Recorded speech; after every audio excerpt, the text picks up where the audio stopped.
sun started to set in the far horizon, the sky started turning orange from blue, as if teasing the red of the soil below. You wait and you can almost hear the chirping of the birds returning to their nests as the tiny lamps started to light up in those distant huts. For 40 years, Vipin had seen the same view, and he has loved his red soil even before he started ploughing it. And yet, every evening he would stand in front of his hut and look out in awe, just like a 10-year-old. But that day was a little different. That day he had been dragged out of his house and made to stand in front of his red soil like a criminal, in front of his son. As he stood there and closed his eyes to listen to his chirping of the birds, came a foreign voice that shouted at him, "Tell me, where are they?" The end of the sentence came with a crashing blow on his head, and Vipin fell on the ground. He knew this day was coming. Just a few days back, he had given shelter to 2 weary travelers. When they were a little rested in his house, he saw something peeping out of their bags. The tricolor flag.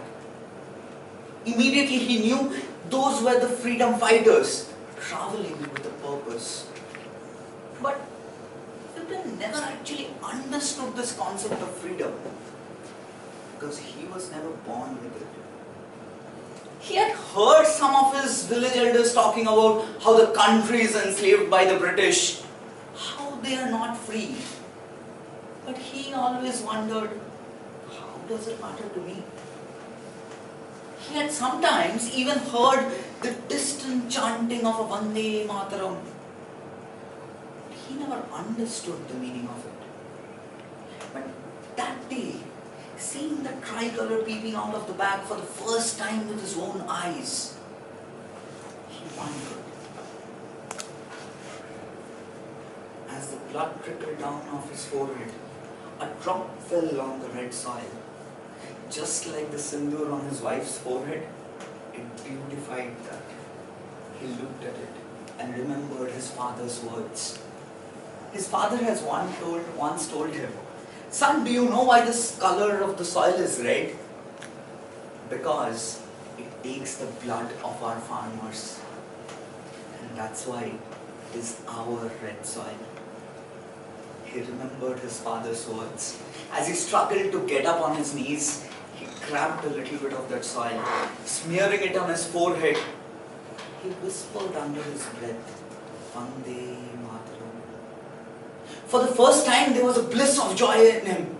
There was a rush of adrenaline, a new feeling. For the first time, he wondered to himself, is this what freedom felt like? But that red-coat British officer had also heard it. Raging with anger, he said, "You scoundrel!" and kicked hard on Vipin's chest.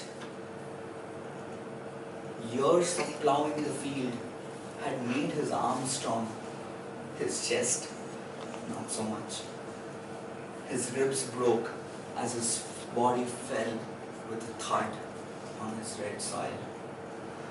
At a distance, Vipin could hear the hooves of approaching horses. More British soldiers, he thought. He knew it's all gonna end soon.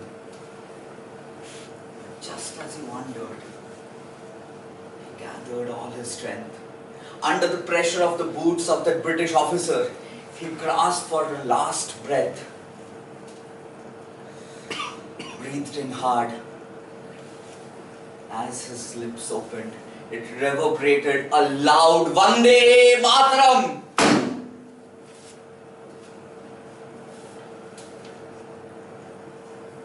The bang of the smoking gun had even silenced the chirping of the blood. That approaching horse came to a galloping halt just beside that officer. The British soldier unannounced, "Sir, we have been immediately summoned back to Delhi. India has been set free. Vipin had heard those words, even with his last breath. All he could see was his red soil soaked in his own blood for the last time. He looked at his son at a distance and smiled, thinking now they are free. Least did he know that the soil, the red soil, his thirst for the blood of farmers is not going to go just because of India is free. Today it was him, next day it will be his son, the day after his son, the day after his. 60 years down the line, it may not be the British who is stepping on Vipin, but it will be the rich of his own country who will claim the blood of the farmers. That day, just for that moment, as he breathed his last, all he knew was he owed it to his red soil. So for a last time in his life, breathed in for the last time, with all the strength in his lifeless body, he just wanted to say, Vande.